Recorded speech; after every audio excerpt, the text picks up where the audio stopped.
ኤፍራታ ትልቅ ስህተት ሰራች። ዝናና መድብልም ፊት ለፊት ተገናኝተው ተፋጠዋል። ማህሌትም ዝና ከሚገለኝ እናንተ በገሉኝ ይሻለኛል ብላለች። ለምን ነበረ እንደዚህ ያለችው? እንደገና ደግሞ ዝናና መድብል ለምን ነበር የተፋጠጡት?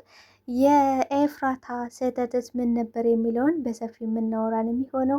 ሰላም ጤና ይስጥልኝ ውድና የተከበራችሁ የቻናል ቤተሰቦች እንዴት ናችሁልኝ? በያላችሁበት የዓለም ዳርቻ ሰላማችሁ ብዝት ይበልልኝ። ምሳሌ ክፍል 84ን ወደ እናንተ ይዤላችሁ መጥቻለሁ። በዚህ ክፍል ላይ ብዙ ነገሮች ተፈጥረዋል። ወደፊትስ ምን ሊፈጠር ይችላል የሚለውን የምናወራ ነው የሚሆነው። እስከ ቪዲዮ ፍጻሜ አብራችሁ እንድትቆዩ በአክብሮት እየጋበዝኳችሁ ቪዲዮውን ስትጀምሩ ታዲያ ላይክ ማድረጋችሁን እንዳትረሱ። ኤፍራታ እንግዲህ ትልቁን ስህተት ተሳስታለች። መድብልን ያላትን እያንዳንዷን ቃል በማስታወስ እንግዲህ መድኃኒት በመጨመር ነበር የጀመረችው። ነገር ግን መድኃኒቱን ከጨመረች በኋላ ያልሆነ ነገሮችን ነበር የሰራችው። እይታዋ እንዲነቃ ዝና ነቅቶ ተነስቶ እንዲሄድ አድርገዋለች ማለት ነው። በዚህ ትልቁን ስህተት ሰርታለች። እሱን አብይ ተብላ የተላከችውን እራሷን በልታ ተኝታለች ማለት ነው። ማህሌት ዝና ከሚገለይ እናንተ ብትገሉኝ ይሻለኛል፣ ምክንያቱም ዝና ሲገለይ መቃብር እንዳይኖረኝ አድርጎ ነው የሚገለኝ ብላለች ማለት ነው። ምክንያቱ ደግሞ ከዚህ በፊት መድብል ምን ብሏታል? ብሩክን ለማግኘት የግድ የዝናን ቤት ማየት ይኖርብናል። በነገራችን ላይ ብሩክ ያለው ከዝና ቤት ነው። ስለዚህ የዝናን ቤት ማወቅ ይኖርብኛል። ሲቀጥል ደግሞ ዝናን ማግኘት አለብኝ፣ ፊት ለፊት ልጋፈጠው ፈልጋለሁ ሲላት እኮ እናንተ ናችሁ ዝናን የምትጋፈጡት፣ እኔ ተውኝ፣ እኔ መኖር ፈልጋለሁ፣ ደግሞ ከሞትኩም በክብር መቃብር የተዘጋጅቶልኝ መሞት ነው የምፈልገው፣ ያለ መቃብር መሞት አልፈልግም ብላ ለመድብል ትነግረዋለች ማለት ነው። ምክንያቱም ዝና ማለት አውሬና ጨካኝ ርህራሄ የሌለው ሰው መሆኑን ታውቃለች።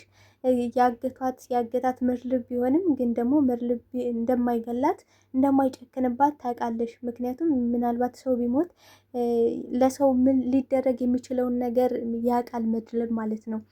እና ኤፍራታ በጣም ትልቁን ስህተት ነው የተሳሳተችው። እንግዲህ መድኃኒት ጨምሪ፣ እኔ ሳበሳጨው፣ እኔ ስደውልለት፣ አንቺ ደግሞ እሱን እኔ እያዘናጋሁት አንቺ መድኃኒት ጨምሪ ብሏት ነበረ። መድኃኒቱን ስጨምረው እንደገና ደግሞ ስልኩን እስኪጨርስ ነበር የነበራት ነገር። ይህ ፍርሃት መንቀጥቀጥ ምናምን እንዳለው ሆኖ አሪፍ ጨርሳ ነበረ፣ ስራውን ጨርሳ ነበር፣ ከታ ነበረ።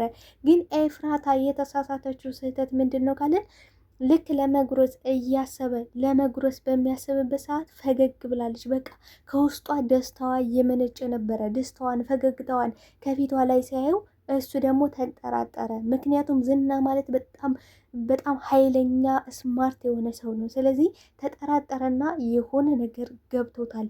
ዝና አንደኛ በዛ ሰዓት መድብልን መደወሉ፣ ሁለተኛ ደግሞ የእሷ ፈገግታ በደንብ ገብቶታል። ሴራ እንደሆነ ስለገባው ምን አደረገ?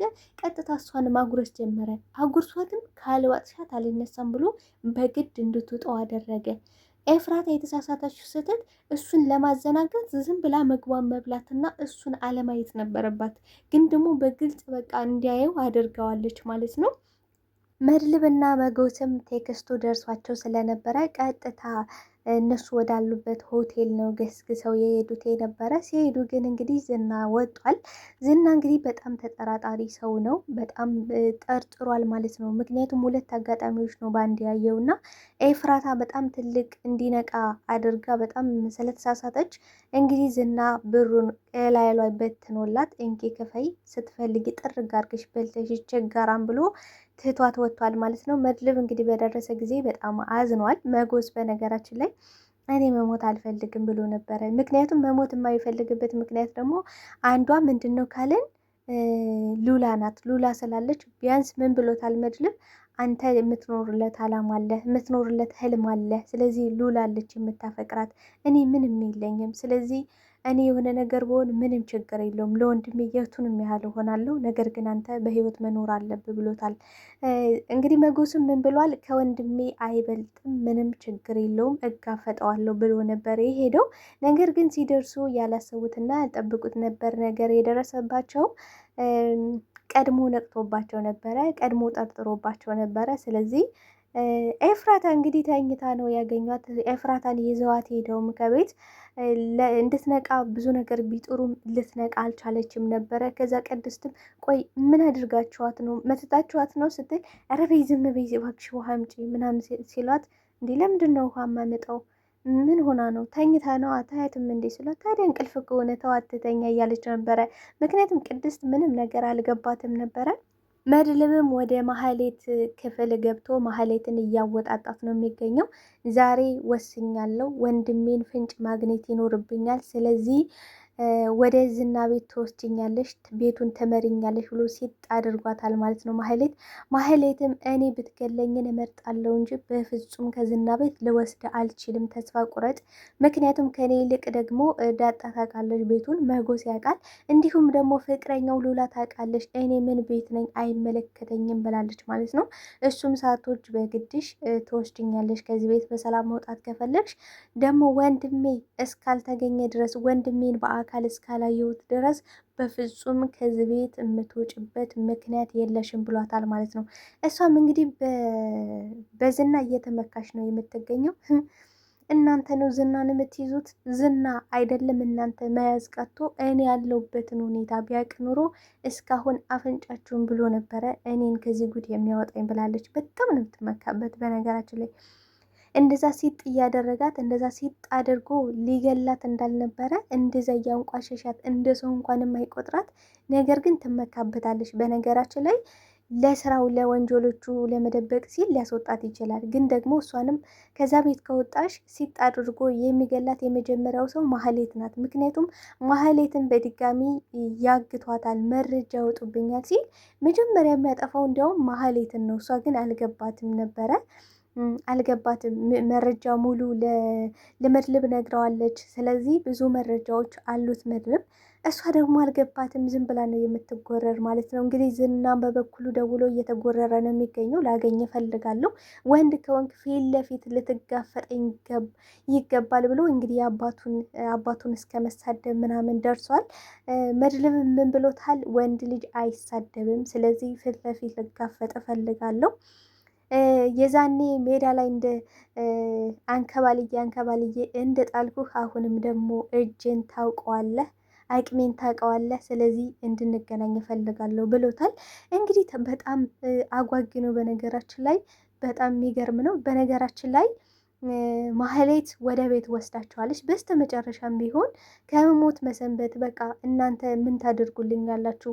ምክንያቱም ከዝና ቤት ከወሰድኳችሁ ዝና የመጀመሪያ የሚገለው እኔን ነው። ስለዚህ ዝና እንዳይገለኝ እኔ ምንድን ነው ማድረግ ያለብኝ? እናንተስ ምን ያህል ነው ከሌላ የምታደርጉልኝ ስትል እኔ ያለሁልሽ፣ እኔ ኃላፊነቱን ወስዳለሁ፣ አንቺን እጠብቅሻለሁ፣ አታስቢ።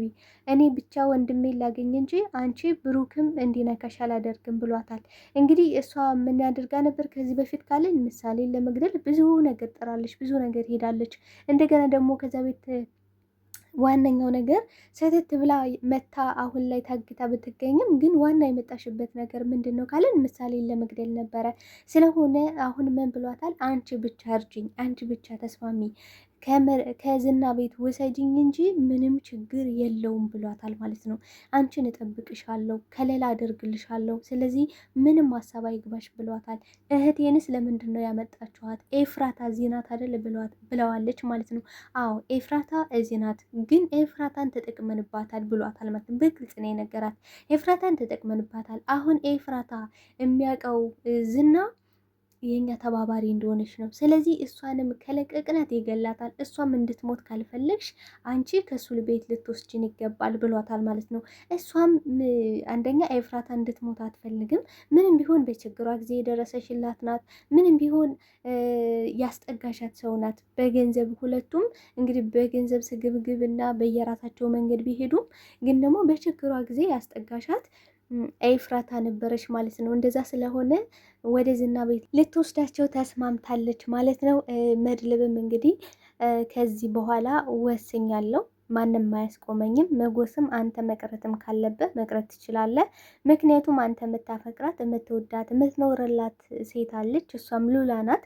ስለዚህ አንተ እንድትሞት አልፈልግም፣ አንተ እንኳን በህይወት እንድትኖር ፈልጋለሁ ብሎታል ማለት ነው። እንግዲህ መጎስም እኔ ወደኋላ ማፈገፈግ ሰው አይደለውም፣ እኔ ከሃዲ አይደለውም፣ ለወንድሜ የቱንም ያህል መጣር ፈልጋለሁ፣ ሞትም ቢሆን ከዚህም በኋላ ምንም የሚያስቆመኝ ነገር የለም ብሏል ማለት ነው።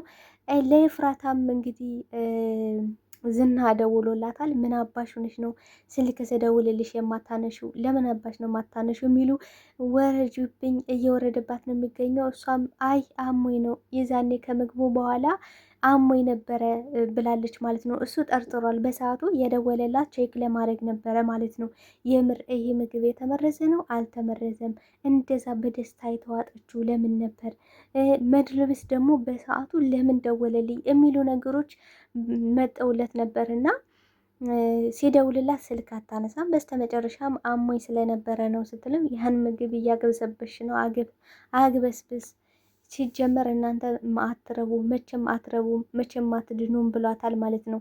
ስለዚህ ማህሌትን ያገታት መድብል እንደሆነ ደርሼበታለሁ ይላታል። ቆይ እንዴት ለምን ስትለው እያስቸገረኝ ነው የሚገኘው ፊት ለፊት ልጋፈጠው ነው ስትለው እኔ ምንም አላውቅም ብላለች ኤፍራታ። ነገር ግን ምንም አላውቅም ብትልም ዝና ግን ከመጠራጠር ወደኋላ አላለም። በእርግጠኝነት እነሱ ጋር እንደምትተባበር አውቋል። ምክንያቱም ደግሞ ካለን የገንዘብ ሰው ስለሆነች እሷም እህቷም የገንዘብ ሰዎች ናቸው። ከዚህ በፊት ምን ብሏታል? እናንተ ከወዳችሁ ውጭ ሌላ ለምንም አታስቡም አታውቁም፣ ግን ደግሞ የወዳችሁ ነገር ሊደፋችሁ ይቀርባል፣ በጣም ስግብግቦች ናችሁ፣ በቃ ምግብም ገንዘብም አይታችሁ አታውቁም ብሏታል ማለት ነው። ስለዚህ እሷ የእነሱ ተባባሪ እንደሆነች በእርግጠኝነት ያውቃል። ነገር ግን እንደዚህ እያስፈራራ ስለ መድብል እንድትነግረው ነው የሚያውቀው። ምክንያቱም መድብልን በጣም ነው የሚፈራው ዝና ማለት ነው። ስለሆነ ማህሌትን በስተመጨረሻም ቢሆን ተስማምታለች። ምክንያቱም እነሱ ጋር ተስማምታ ከዛ ቤት መውጣት ነው የምትፈልገው። እንደገና ደግሞ ዝናን ስለምትፈራው እንጂ ለእነሱ እስከዛን ሰዓት እነሱን ለማስቸገር ወይ ደግሞ ላለመናገር ፈልግ አይደለም። ነገር ግን ምስጢሩን ካወጣው አንድ ሁለት ሳይል እንደሚያጠፋት ታውቃለች። መድብል ግን ያን ያህል ጨካኝና አውሬ ሰው እንዳልሆነ ስለምታውቅ ለዛ ነበረ ማለት ነው።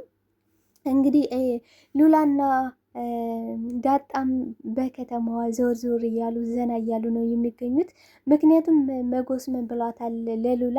ከዚህ በኋላ ፈታ ማለት ይኖርብሻል፣ አሁን ቀርበናል፣ ዝና በእጃችን ውስጥ ነው፣ ስለዚህ ወጣ ብላችሁ መዝናናት ትችላላችሁ ይላታል መጎስ። ዳጣም ውጭ ወተን ዘና ማለት አለብን፣ ደግሞ በጣም ርቦኛል፣ ውጭ ወተን ምግብ መብላት አለብን ስትል ዳጣ ሉላም እሺ ብላ በከተማዋ ዞር ዞር እያሉ እኔ ምልሽ ግን መጎስ ታድሎ እንዳንቺ አይነት ልዕልት ያገኘ። ቆይ እኔ ምልሽ ግን ከመቼ ጀምሮ ነው ልዕልት የሆንሽው ስትላት እሷም ካደኩኝ በኋላ ነው እንደዚህ ልዕልት የሆንኩት ብላለች ማለት ነው።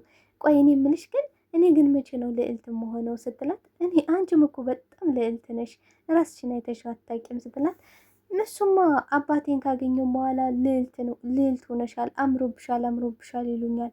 እንደገና ደግሞ ሰላምን ሰዓት ደግሞ እናቴ እየመሰለች ነው ብላለች ማለት ነው። እስካሁን በነገራችን ላይ ዳጣ እናቷ ሰላም እንደሆነች አታውቅም። ነገር ግን ሁኔታዋ ሄለዋዋ በቃ ስታየት እሷ እናቷ እንደምትመስላትም በእርግጠኝነት አረጋግጣለች። ያው ቃል በቃል እናቴ ናት ወይ ደግሞ ልጄ ነች ስላላለቻት እንጂ እንደ እናትና ልጅ ነው የሚተያዩ ማለት ነው። ስለዚህ እናቴን ባገኛት ደስ ይለኛል። በቃ ትክክለኛው እናቴ የቷ እንደሆነች በአቅፋት ምናምን ደስ ይለኛል ትላታለች። ሉላም እንግዲህ አታስቢ ታገኛታለሽ፣ የጊዜ ጉዳይ ነው። አሁን አባትሽን አግኝተሻል፣ አባትሽን ካገኘሽ በኋላ ደግሞ ወዘሽ ሁሉ ራሱ ተመልሷል ትላታለች።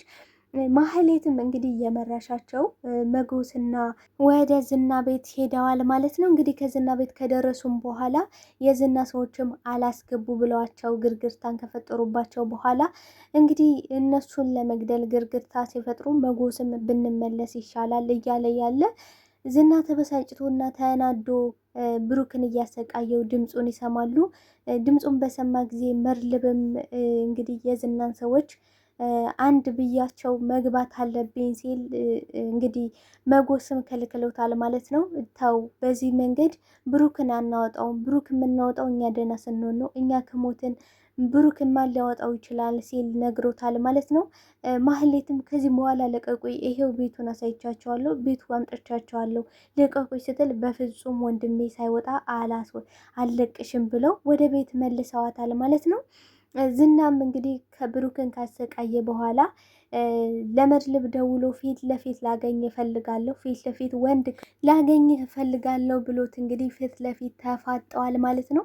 መድልብ እና መጎስ እንዲሁም ዝና ፊት ለፊት ተፋጠው ነው የሚገኙት።